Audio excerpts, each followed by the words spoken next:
네, 정답은 X입니다. 정답은 O입니다. 부패 공익신고에 대한 궁금증을 풀어드립니다. 안녕하세요. 국민권익위원회 나수연 주무관입니다. 최근 국민권익위원회에서 국민들께서 전화, 방문, 온라인으로 문의하신 5,160건의 부패 공익 상담을 분석해서 발표했는데요. 정부합동민원센터에서 직접 부패 공익 신고 상담을 하고 계시는 상담관님 두 분을 모시고 오늘 이 자리에서 국민들이 어떤 내용을 궁금해 하시는지 소개해 드리려고 합니다. 두 분 자기소개 부탁드립니다. 안녕하세요. 저는 정부합동민원센터 민원신고 심사과에 근무하고 있는 김형철 상무관입니다. 네, 안녕하세요. 정부합동민원센터 민원신고심사과 임성조 주무관입니다. 그럼 오늘 진행 방식을 간단히 설명해 드리도록 하겠습니다. 여기 보시는 것처럼 자, 이거 한번 들어주시겠어요? 부패 공익 신고와 관련한 질문 가운데 국민들이 가장 많이 궁금해하시는 질문 탑 10을 이렇게 판넬로 준비했는데요. 질문은 OX 퀴즈 형식입니다. 두 분이 OX에 해당하는 팻말을 드신 후 그 이유를 설명해 주시면 되겠습니다. 그런데 본격적으로 시작하기 전에 부패 공익신고 상담이 무엇인지 한번 소개를 부탁드려도 될까요? 부패 신고라고 하면 부패방지권익위법에서 규정하고 있는 부패 행위에 관한 신고를 하는 것을 말하는데요.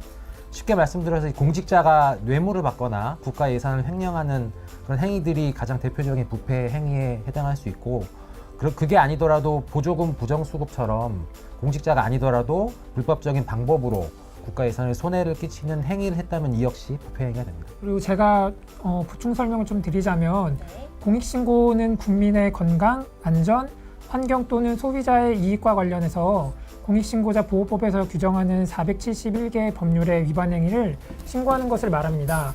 공익신고의 대상이 되는 471개 행위를 위반하는 행위를 공익침해 행위라고 부르고 있습니다. 자, 이제 본격적으로 시작해 볼까요? 10위. 매일 지각하는 공무원이 있는데 부패 공익신고 대상인가요? 과연 정답은 무엇인가요? 네, 정답은 X입니다. 지각과 같이 복무에 관한 사항은 부패 공익신고 대상에 해당하지 않고요. 공무원 행동강령 위반에도 해당하지 않습니다. 공직자의 복무에 관한 사항은 해당 공직자가 소속된 기관의 감사실 등에 문의해 주시면 되겠습니다. 매일 지각하는 공무원이 있는데 부패 공익신고 대상은 아닙니다. 하지만 직장 생활하시는 분들 지각 절대 하시면 안 되겠죠? 9위. 부패 행위에 가담했는데 처벌을 감면받을 수 있나요? 바로 정답은요? 정답은 O입니다. 부패방지권익위법에서는 부패 신고와 관련해서 신고자의 범죄 행위가 발견된 경우에 신고자의 형사처벌이나 징계처분을 감경하거나 면제해 줄 수 있도록 규정되어 있습니다. 아무래도 부패 행위에 가담한 분이 사실관계라든지 어떤 증거 확보에도 용이하기 때문에 이런 부분을 적극적으로 신고로 유도하기 위한 그런 데 목적이 있다고 할 수 있겠습니다. 8위 질문. 탈세 제보도 부패 신고 대상에 해당하나요? 정답은요? 네, 정답은 X입니다. 탈세 제보는 부패 신고 대상에는 포함되지 않고요. 탈세 제보는 온라인 국세청 홈택스 사이트 탈세 제보 코너에서 신고하실 수 있습니다. 탈세 제보는 온라인 국세청 홈택스 사이트에 신고하시면 됩니다. 7위. 사립학교 비리도 부패 신고 대상인가요? 정답은요? 정답은 O입니다. 2017년 4월에 법률이 개정되면서 사립학교도 부패 신고 대상에 포함이 되었습니다. 아, 그렇다면 혹시 부패 신고 대상이 되는 사립학교 비리에는 어떤 것들이 있을까요? 가장 대표적인 예로 금품을 수수해서 교사를 채용하는 채용 비리 등이 있고요. 그 밖에 이제 학교 예산으로 학교 법인 이사장의 부동산을 구매한다든지 아니면은 해당 이사장이 소유하고 있는 그런 건물에 수리를 한다든지 뭐 이런 것들이 예로 들 수 있겠네요. 여러분, 사립학교 비리도 부패 공익신고 대상이 되니까요. 사립학교 비리를 알게 되시면 국민권익위원회 부패 공익신고 누리집으로 꼭 신고해 주시기 바랍니다. 네, 6위. 부패행위 신고도 비실명 대리 신고가 가능한가요? 이 질문의 OX를 확인하기 전에 비실명 대리 신고가 무엇인지 설명 부탁드리겠습니다. 비실명 대리 신고 제도란 그 신고하시는 분이 자신의 신분을 드러내고 싶지 않을 때 그 본인의 인적 사항을 밝히지 않고 변호사로 하여금 신고를 대리토록 하는 제도입니다. 네, 정말 좋은 제도인데요. 그럼 정답을 한번 확인해 볼까요? 정답은요? 네, 정답은 X입니다. 현재 공익신고자 보호법에 따른 공익신고는 비실명 대리신고가 가능하지만 부패방지권익위법에 따른 부패신고에는 비실명 대리신고가 도입되어 있지 않습니다. 다만 부패신고도 비실명 대리신고가 가능하도록 현재 법률 개정안이 국회에 제출되어 있습니다.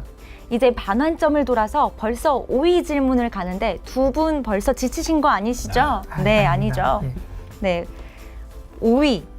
갑질도 부패 공익신고 대상에 해당되나요? 갑질이 사실 사회 전반적으로 큰 이슈가 되고 있잖아요. 과연 정답은 무엇인가요? 정답은 5입니다. 사실 엄밀히 말씀드려서 한 3모 정도 되는데요. 갑질이라는 것이 워낙 매우 다양한 형태로 좀 존재하기 때문에 국민들께서 생각하시는 갑질이라고 생각하시는 것들이 모두 다 저희 신고 대상이 될 수는 없을 것 같습니다. 네. 그렇다면 부패 공익신고 대상이 되는 갑질에는 어떤 것들이 있을까요? 대표적으로 하급자나 직무 관련자에게 그 업무와 무관한 지시를 하는 경우가 있는데 이것은 공무원 행동강령이나 아니면 뭐 개별 공공기관의 공직자 행동강령에 위반될 소지가 있습니다. 실제 사례를 들어보면요, 공무원이 그 용역 업체 직원에게 자신이 그 아파트 이사하는데 이삿짐을 나르게 한다든지 아니면은 하급 직원에게 주말에 자신의 그 텃밭을 일구게 한다든지 뭐 이런 것들이 뭐 사례로 들 수 있겠네요. 나쁜 사람들, 갑질, 여러분 언제 어디서든 안 됩니다. 같이 X 해주시죠. 안 됩니다. X, 팻말 X예요. 안 됩니다. 4위, 익명으로 부패 공익신고를 할 수 있나요? 정답 말씀해 주시죠. 네, 정답은 X입니다. 부패 공익신고는 나중에 신고자에 대한 보호나 보상금 지급과도 연결되기 때문에 반드시 본인의 인적사항과 신고 취지 및 이유를 기재한 기명의 문서로 하셔야 합니다. 이때 문서는 전자문서도 포함하는 것이기 때문에 국민권익위원회에서 운영하는 사이트 청년포털 통해서 간편하게 신고하실 수 있습니다. 여러분 잘 아시겠죠? 부패 공익신고는 청년포털 꼭 기억해 주시고 많이 이용해 주시기 바랍니다. 3위 질문. 부패 신고를 하면 보상금을 받을 수 있나요? 저는 사실 보상금 질문이 1위가 될 줄 알았는데 의외인데요. 정답은요? 정답은 5입니다. 신고자의 신고로 인해 공공기관의 수입 회복이나 증대, 뭐 비용 절감을 가져온 경우 보상금을 지급받으실 수 있습니다. 그렇다면 저는 사실 궁금한 게 지금까지 지급한 보상 금액 중에 가장 큰 금액, 최고 보상금은 얼마인가요? 공기업 납품 비리를 신고하신 분이 계신데요. 네. 그분에게 약 11억 원 보상금이 지급된 사례가 있습니다. 네, 1억 아니고 11억이라고 합니다, 여러분. 정말 큰 금액인데요.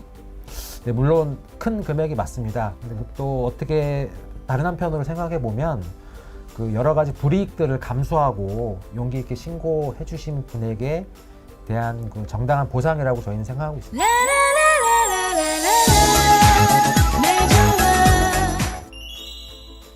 불이익을 감수하고 용기 있게 신고해 주신 분들 정말 감사하고 또 존경합니다. 2위.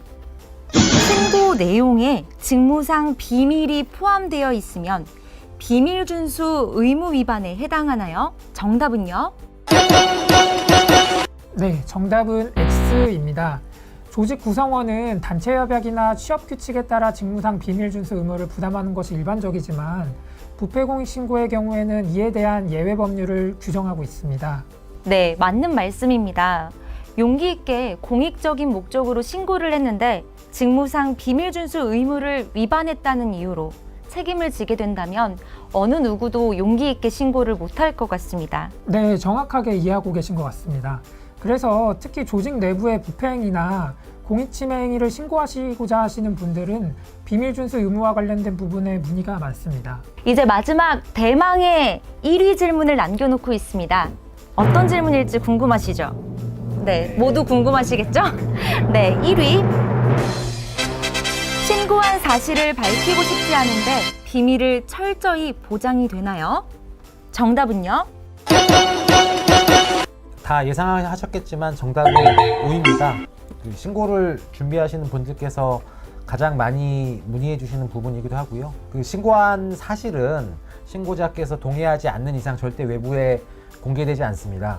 혹여나 그 신고 사실이 외부에 알려진다든지 아니면은 언론에 보도된다든지 이런 사례가 있다면 이거는 뭐 법적으로 처벌할 정도로 저희가 엄격하게 보호를 해드리고 있으니까 이 부분 걱정하지 마시고 신고해 주시면 될 것 같습니다. 지금까지 국민들이 궁금해하시는 부패 공익신고 관련 질문 탑10을 가지고 상담관님 두 분을 모시고 이야기해봤습니다. 개인적으로도 많은 것들을 배울 수 있는 시간이었고 이 영상을 보시는 권익비전 시청자 여러분들도 궁금증이 많이 해소되셨을 거라 생각이 듭니다. 정답과 해설을 해주신 두 분 정말 애쓰셨습니다. 네, 마지막으로 권익비전 시청자분들께 남기고 싶은 말씀 있다면 해주시죠. 사실 부패 공익 신고를 하기 위해서는 그 많은 용기가 필요합니다. 그 신고를 하기 전에 많은 고민과 두려움을 가지시는 부분이 어떻게 보면 당연한 일인데요. 뭐 신고하시기 전에 고민이 되시거나 아니면은 궁금한 부분이 있으시면 국번 없이 1398로 전화 주시거나 청년 포털을 통해 상담글을 남겨주시면 저희가 성심성의껏 답변해 드리도록 하겠습니다. 네. 예, 그리고 부패 공익 신고 상담 전화 1398은 무료니까요.